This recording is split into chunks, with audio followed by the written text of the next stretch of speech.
Então, quer dizer, ele entendeu que a forma que o Brasil tinha crescido até aquela época, isso 69, né?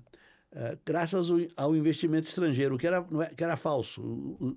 Os empréstimos estrangeiros só começaram nos anos 70. Investimentos havia antes, mas não pesava muito, pesava pouco. O grosso do investimento era nacional mesmo. E o Brasil tinha crescido de maneira extraordinária de 1930 até 1980. Adotando Aliás, é o que mais cresceu no mundo, consta, né? Segundo. Segundo. O primeiro foi o Japão, o Brasil foi o segundo. Usando uma... Mas eles tiveram um plano de ajudinha nos Estados Unidos que nós não tivemos. Isso é verdade, é verdade. E bem lembrado. Mas Desculpa, quer dizer, e esse crescimento do Brasil tinha sido na base do desenvolvimentismo, do que eu chamo de desenvolvimentismo clássico, ou desenvolvimentismo estruturalista clássico, que era o desenvolvimentismo de Celso Furtado, Inácio Rangel e Raul Prebisch, o grande economista argentino, que são meus mestres, né? Eu aprendi economia brasileira com eles, aprendi economia geral com Marx e com Keynes. Mas... São dois rapazes bem razoáveis. Bem razoáveis. Bem razoáveis. Então, ali eu percebi, né, ao fazer essa crítica do crescimento da poupança externa, que era uma crítica tipicamente desenvolvimentista, eu comecei a desenvolver todo um sistema teórico, que é o novo desenvolvimentismo. E aos poucos foram se somando outros economistas, alguns brilhantes, e com idade não muito menor que a minha, mas bem menor ainda assim, como o Nelson Marconi, o Zé Luiz Oreiro, né? O André Nassif. E depois já tem um número muito grande de outros economistas mais jovens que estão adotando essas ideias. Então, o que é o desenvolvimentismo e por que o desenvolvimentismo é visto como uma coisa ruim? Isso, mas eu queria primeiro que você falar do clássico, depois o seu. Porque o seu é o novo. Tá bom. Então, eu queria que o senhor falasse assim. Classicamente, quando se fala desenvolvimentista, perfeito, aí os não sei quem faz aquela carinha assim, ele é desenvolvimentista. Não, mas deixa eu responder essa primeiro, sim. Depois eu vou explicar as coisas. Veja, qual é a alternativa ao liberalismo econômico? O liberalismo como forma de coordenar uma sociedade capitalista. O liberalismo econômico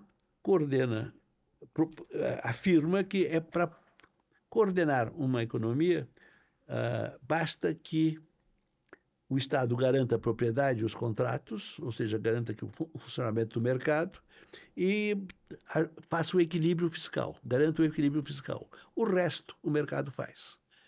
E não se deve intervir em nada, porque o mercado é maravilhoso, isso e aquilo. Né? Para mim isso é um absurdo, é um contrassenso, mas é o que eles acreditam. É o que eles aprendem nas universidades, porque vão estudar teoria econômica neoclássica, que dá fundamento para isso, né? Que é um absurdo também essa teoria, mas é a teoria mainstream, né? Dominante nas universidades. Então, isso é uma coisa.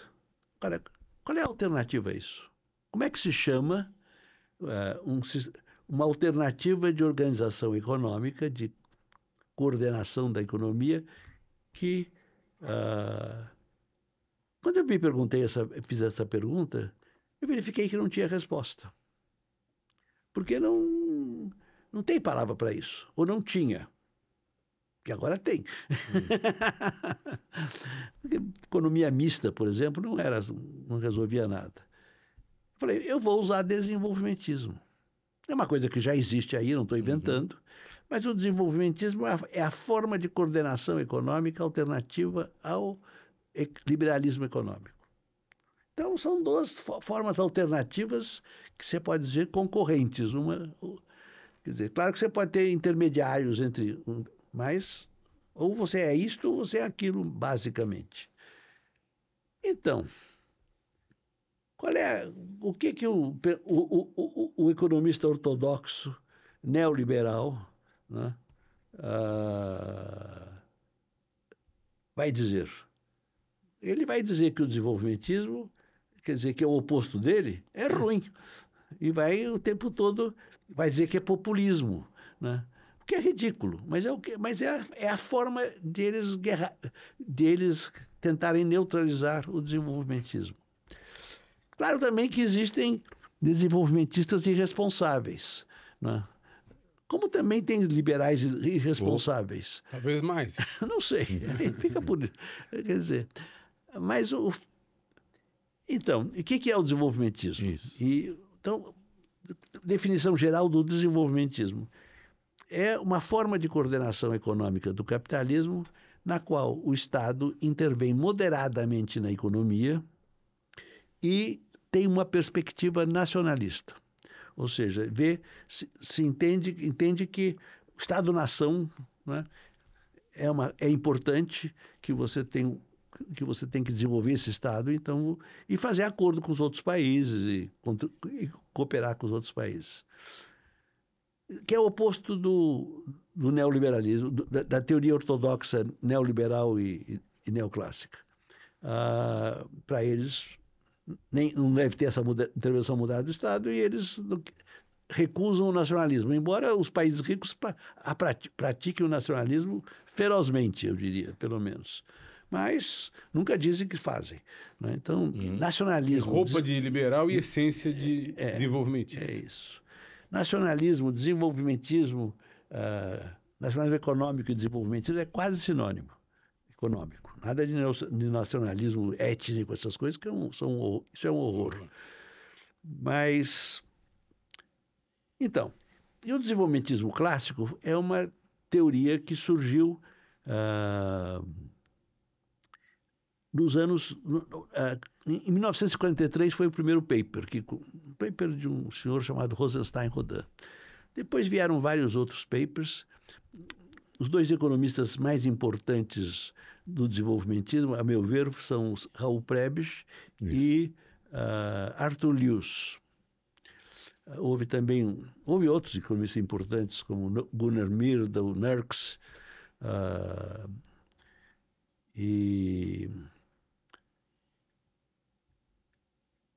enfim. E Celso Furtado. Celso Furtado é uma geração mais recente, Sim. mas porque esses aí nasceram lá por volta de 1900, 1900, e o Celso Furtado nasceu em 1920. Mas também é um grande economista desenvolvimentista. E o que eles afirmavam? Eles afirmavam basicamente o seguinte: eles diziam, não é verdade que o Estado, que o mercado realize sozinho as coisas. Na verdade, é necessária uma intervenção moderada do Estado na economia. Por que o mercado não funciona tão bem? É uma questão de se observar o que acontece na prática. E aí vem a teoria do Prebisch, da deterioração dos termos de troca, que eu prefiro não explicar aqui, vai complicar. Mas e qual é a solução? A solução, quer dizer, e é preciso industrializar o país. Coisa que para o liberalismo econômico você não precisa industrializar o país vai se desenvolver e vai desenvolver os setores econômicos que o mercado assim determinar, e isso vai ser o ótimo, o melhor possível. E não era isso. Todos os países que se industrializaram adotaram políticas, inclusive a Inglaterra, desenvolvimentistas para fazer isto. E junto com a demonização do desenvolvimentismo veio a demonização da expressão fazer política industrial. Também, que era um elemento fundamental da política. Né? Então, o desenvolvimentismo vai defender a industrialização, vai criticar o imperialismo, vai ser anti-imperialista, claramente. O Prebisch, por exemplo, e o Furtado não podiam falar de imperialismo, porque eles trabalhavam para a CEPAL, que é da ONU. Então, eles resolveram o assunto. O Prebisch resolveu o assunto. Centro-periferia. O centro é o império, a periferia somos nós. É a colônia. Né? E era isso, basicamente. Então, a questão era industrializar com uma proteção do Estado, né? Usando principalmente tarifas. A política industrial principal é tarifas. A outra política é subsídios. O aparecimento do BNDES, agora BNDES, é um instrumento desse desenvolvimentismo clássico. Absolutamente certo. Letra por letra.